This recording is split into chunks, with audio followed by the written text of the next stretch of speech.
Thanks for joining me. Today we're diving into the ultimate interceptor, the incredible Convair F-106 Delta Dart, as the last dedicated interceptor in the United States Air Force inventory and arguably the obsolete pinnacle of the famed Century series. This Mach 2 capable was the Cold War sentinel that guarded American skies for nearly 30 years, serving as the main interceptor for over 2 decades. And we're talking in the 60s, 70s, and 80s.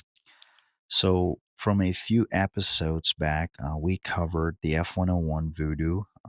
So, the Voodoo was all about speed and range, along with capability to deliver nuclear weapons. However, the Delta Dart, or 6, as the pilots affectionately call it, this aircraft brought the heat with that iconic delta wing design and quickly became one of the most famous and arguably the ultimate interceptors of the era. Now, without going any further, this F 106 Delta Dart is in the colors of the United States Air Force with the serial number 57-2494 of the 102 Fighter Interceptor Wing operates with Massachusetts Air National Guard Base at Otis Air Force Base circa 1982, also nicknamed the Cape Cod. So, the Cape Cod was a key Cold War defender. It famously intercepted Soviet Tu 95 bombers off of the coast in April 1982. Basically, these aircraft operated from Cape Cod until the late 1980s. So, how did the F 106 Delta Dart came to be? Let's find out. The Convair F-106 Delta Dart was developed in the 1950s as a robust response to the growing threat posed by Soviet Union strategic bombers. So, the F-106 Delta Dart was essentially an upgraded and refined version of the F-102 Delta Dagger. As I stated previously, the aircraft nicknamed the 6, the F 106 went on to serve as the backbone of America's air defense during the height of the Cold War. Now, initially, the F 106 was supposed to be a variant of the F 102 Delta Dagger, also known as the F 102B. But the F 102B had multiple problems getting its new engine, so the initial prototype suffered from severe performance issues due to an underpowered J57 engine, which caused a bottleneck during testing, and also the excessive aerodynamic drag, which prevent the aircraft from achieving supersonic flight and level flight. So, because the aircraft was experiencing engine problems, it went through multiple design phases before the new engine was properly integrated. So, in the end, the development was settled on the J75 engine. Now, to accommodate the new engine, of course, they had to do some modifications. They had to lengthen the fuselage and simplify the wing design, also redo the air inlet ducts. While the F 102A was in production, there was not enough funding to develop the F 102B at the same time. As a result, in 1956, the United States Air Force redesignated the F 102B as the F 106 and basically allowed for parallel development between the F 102A and the F 106. The first F 106 Delta Dart prototype took off in December 1956. It served a primarily as an aerodynamic testbed. Now, the reason for that was to allow engineers to study the wing design and overall flight characteristics to confirm the aircraft would operate it as needed. But the results testing of the aircraft were actually underwhelming because it only offered marginal improvements over the F 102A. The aircraft's acceleration and maximum speed were under the estimates of the Convair. Furthermore, To make matters worse, the engines and avionics were actually pretty problematic for the aircraft, and the program was on the verge of being canceled. Now, the program was actually saved of the Air Defense Command, heavily advocated as they needed a high speed all weather interceptor, and those developments were pushed into a few categories. So, the phase one was conducted by the contractor Convair, and the phase two was conducted by the United States Air Force. So, by 1957, the Air Force went ahead and offered a conditional acceptance of the F 106 and eventually ordered 120 aircraft with a final order of 350. And finally, in 1959, the F 106 was deployed. Shortly after being put into service, it immediately was showing some problematic issues. One of the notable issues, including an issue that grounded the entire fleet, because the canopy during a mid-flight it jettisoned itself off. However, uh, once many of these early issues with the aircraft were finally rectified, despite early technical issues, the aircraft gained a strong reputation among pilots and ground crews because it felt like the ultimate expression of the interceptor idea, fast, clean, and incredibly refined, which made the interceptions feel more precise rather than rushed. Further, the 106 was mostly deployed in northern regions, particularly in Alaska, from 1963 to 1970 to serve as the long range interceptor against Soviet aircraft. So, whenever Soviet bombers approached too closely to the United States or its allied airspace, the F 106 would scramble to the skies to patrol and intercept the incoming aircraft. Although this aircraft was available during the Vietnam War, however, according to the articles I've read, the F 106 was never deployed there because it lacked bomb carrying capabilities, and the United States Air Force chose to keep it as a dedicated interceptor for homeland defense.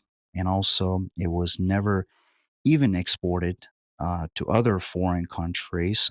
The F 106 was briefly considered for export to Canada after Canada canceled the Avro Canada CF 105 Aero program in 1959. The government looked for a replacement interceptor. However, the Canadian Air Force eventually chose the McDonnell CF 101 Voodoo instead because the F 101 had two engines, which Canadian Air Force liked for safety during long flights over remote Arctic regions, and subsequently, it fit better with NORAD air defense system at the time. Also, it is important to highlight the Convair F-106 Delta Dart was involved in a program called Project High Speed, where it was evaluated against the McDonnell Douglas F-4 Phantom II. And this program was initiated in 1961, was a United States Air Force evaluation program that compared the F-106 with the Navy's F-4 Phantom to see which aircraft performed better as an interceptor. The Phantom actually did outperform the 106, mainly due to having better engines, two uh, crew cockpit, pilot plus radar interceptor officer, and could carry more missiles, could also carry bombs for ground attack. But the F 106 has the advantage of better turning performance at high altitude and good maneuverability in a visual dogfights.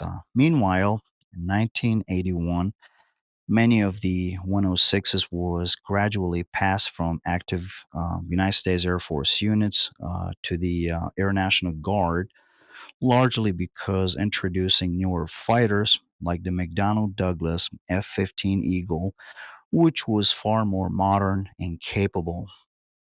Now, let's look at one of the coolest stories, which I really like about the Convair F-106 Delta Dart, a story that might make your jaw drop. The aircraft was involved in an unusual incident during a training mission. So on February 2nd, 1970, while the aircraft was flying, it suddenly entered an uncontrollable flat spin, forcing the pilot to eject. However, the aircraft recovered on its own, apparently due to I want to say the balance and configuration changes that caused by the ejection, and miraculously made a gentle belly landing in a snow-covered field near Big Sandy in Montana. After that incident, the aircraft earned the nickname the Cornfield Bomber. So, after minor repairs, the aircraft was returned to service. It last served with the 49th Fighter Interceptor Squadron. So, for those of you who might be wondering, let me give you a quick breakdown based on my aeronautical background. Now, the major factor that allowed the F 106 to recover from that flat spin and glide to a safe landing without its pilot um, was its aerodynamic design, especially its delta wing and stability characteristics, which overall, this actually shows how well a delta wing aircraft can fly, which is really crazy to see aircraft landed all by itself with no pilot input at all. That's just mind boggling, isn't it? Anyway, having covered that, let's look at the F 106 different variants. Uh, there actually have been quite few. So the F-106B, it is the two-seat trainer version, but there are actually more variants for proposed or experimental upgrades, such as the F-106C and F-106D, and those variants were never went into production. In other words, never built. However, the most unique variant of the aircraft was the F 106X. So, this aircraft was built as an alternative to Lockheed YF 12, which was also a high speed, high altitude interceptor variant of the A 12, of course, with so many improvements implemented. Anyway, there was a final variant called the I believe QF-106, but it was not a standard operational fighter. Basically, it was a target drone version. The F-106 was retired from active service in 1988.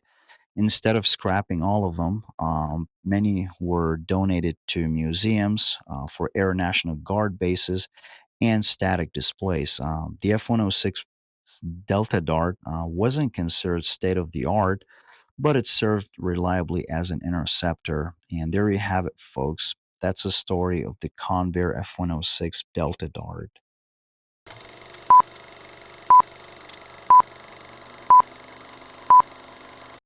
With the history covered, let's dive into the model specs and features. This is in 1/72nd scale version by Hobbymaster. Model number is HA3601.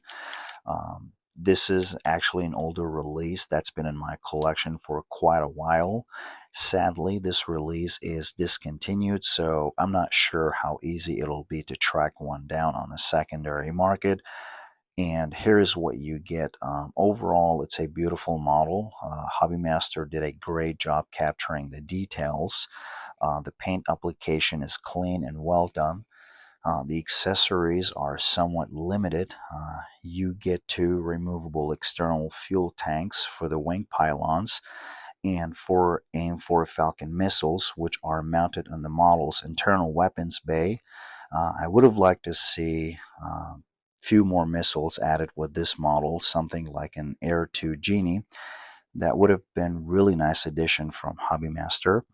because this aircraft was designed to carry Air-2A Genie in its eternal weapons bay. But overall, it's okay. Also, there are a few things I'd like to highlight as a cautionary note. Um, they're not necessarily cons, so when you're installing the internal missiles and what's a phrase? I lost it there. The retractable launch rails, they're somewhat fragile, so if you're not careful while attaching them, you could end up breaking some of the smaller delicate parts and might have to glue them back on. So with that said, the hinge weapons bay doors are notoriously delicate and somewhat difficult to align. Also, the pitot tube on this model is fairly long and delicate, so it can break easily, so be extra careful when handling the model or placing it on display. I nearly snapped it myself, so just keep that in mind. Also, on this particular release, the canopy is hinged, which I actually prefer. It feels more secure and reduces the risk of small parts breaking. The cockpit on this model is nicely detailed, but because of the way it's designed, the detail sits quite deep inside and it's hard to see. I mean, that's okay. It's not a flaw. It's just the nature of the cockpit's design of F-106. Anyway, when I first bought the F-106 model, we're talking many years ago, because of that delta wing design, so I thought it would be about the same size as the French Mirage. Well, I was completely wrong about that. It's actually a huge model, significantly larger than those Mirages, but it's absolutely beautiful and really makes a strong impression on a display shelf. Um, I love the delta wing design. It gives the model a very sleek look. So once again, it is a fairly sizable model with the delta wing design, especially compared to the Mirages. Now, wait a second. I have a brief video where I'll show you the measurements. Normally, I don't do this in my videos, but I just want to show you the size comparison. Let's measure the model.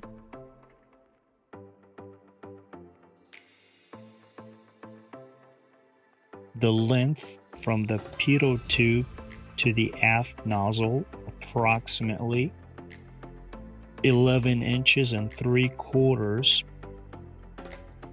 The width is about 6 inches and 1/4. And here's the Mirage aircraft right next to it, so you can clearly see the size differences. Since we've watched that short video, let's get back to the model. This model comes with the standard Hobbymaster stand and the pilot figure, and that's pretty much all the accessories included. So all in all, Hobbymaster nailed it with this model, other than those tiny delicate parts that I mentioned. Um, I love its shape and the amazing details. Sure, would have been cool if the speed brake could actually deploy, but it's fixed in the closed position, which honestly, that's a very minor gripe. Uh, I'm just being a little nitpicking about the small details here. So, as many of you F-106 fanboys probably expect me to say this, well, the speed brake on the F-106 is located underneath the rear of the fuselage, just below the vertical tail, which opens outward and downward, basically resembling the butterfly wings, for all intended purposes to create a drag. Anyway, that's it for the model, folks. I do like the F-106 Delta Dart. It's truly one of the legendary aircraft and deserves a place in any avid aviation collection. The downside is that if you guys check Hobbymaster archive, Hobbymaster, they haven't produced many F-106 releases. So at this point, the options are kind of limited and prices are on the higher side. Whether they'll make more in the future, it's hard to say. It's anyone's guess. All right, that's a wrap. Thanks for tuning in. If you'd like to support the channel, please consider subscribing. I would definitely appreciate it. Thanks again, and we'll catch you in the next review.